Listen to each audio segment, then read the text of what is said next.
everybody. Welcome back to the show. This is the Mental Breakdown. I'm your host, Joey Velez. Happy Sunday, everybody. Happy Super Bowl Sunday to you, Chiefs and Eagles fans. I myself will be rooting for the Eagles, being that I am a Las Vegas Raiders fan. But, I think ultimately what I want to see is a good game. I don't want to see a blowout. And I think I'm also not alone in that assessment. I think when you get to moments like these, you want to just see a good game. But I think that brings me to the topic of today, which is handling the pressure of the big moments, since today is Super Bowl Sunday. And that brings the question of, well, where do people go wrong?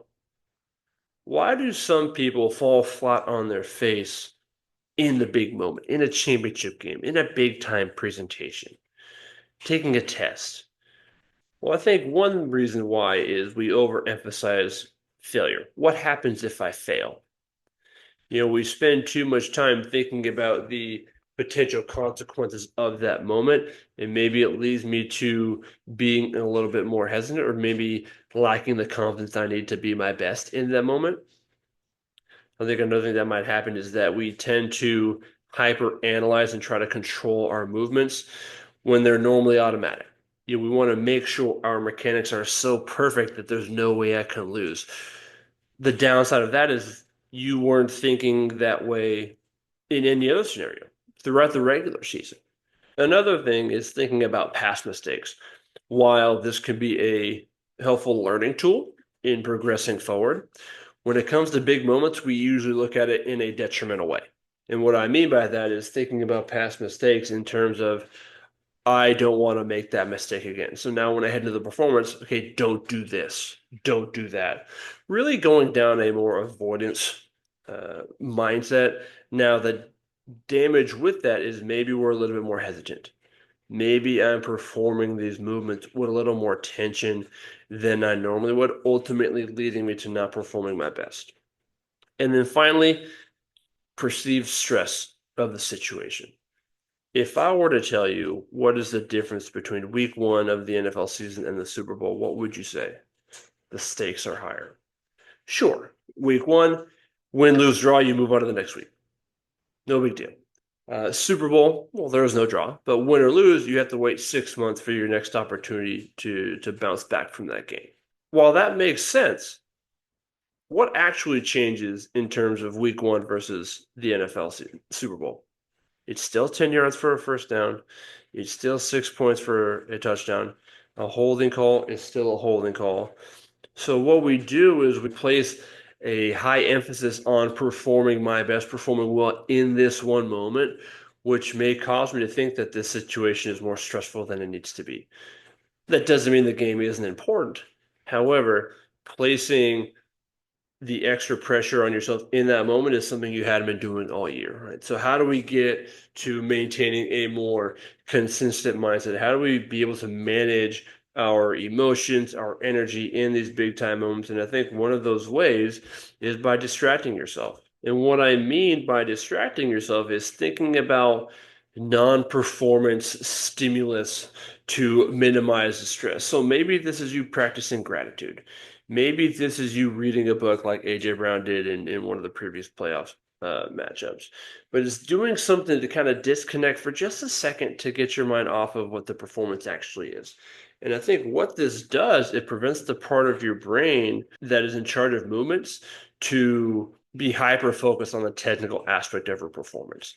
It allows you to perform more automatically and just do what you have been trained to do. I think another thing to think about is reframing what you're saying to yourself. And I think the best way to do this is to acknowledge the situation for what it is, but focus on what you can control. Right. So yes, this is a Super Bowl. Yes, I'm experiencing higher levels of stress, but I can focus on what I want to do to be successful. I don't think you're going to stop this stress from happening. I don't think you're going to stop counterproductive thoughts from coming in, but you can control what you do with them. And a great way to do that is by reframing them through acknowledging where your mind's going, but then directing your attention to what you can control in this situation. Next would be not dwelling on past mistakes. And I previously just talked about this in terms of how mistakes can be detrimental, but they can also be very helpful. So, in terms of thinking about your mistakes, Here's a mistake I made in the past. Okay, what is the change that I want to do to make sure that I am successful in this next round, in this next situation, in this next performance? Again, so now you're taking that experience, you're learning from it, and you're providing yourself with a directional solution of where I want my attention to go so that I can be the best version of myself.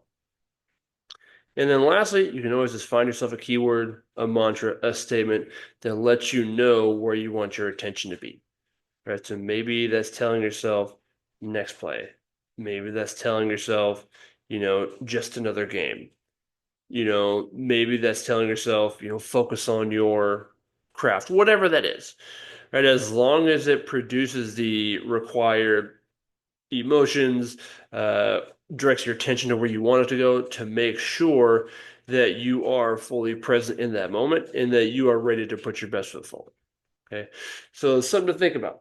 Right. So what are those big performances that you have in your life that may lead to higher stress? And then what do I normally do in those situations? Do I let them get the best of me? Do I manage them correctly?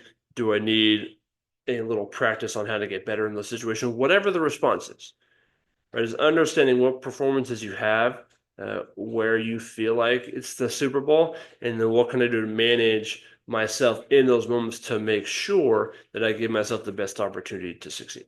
And that's what I got for you all today. Thank you for stopping by. Thank you for listening. If you have any questions, don't be afraid to shoot them in the comments, whether it's on YouTube, on Instagram, on Twitter, whatever that is. I'd be happy to answer, happy to help.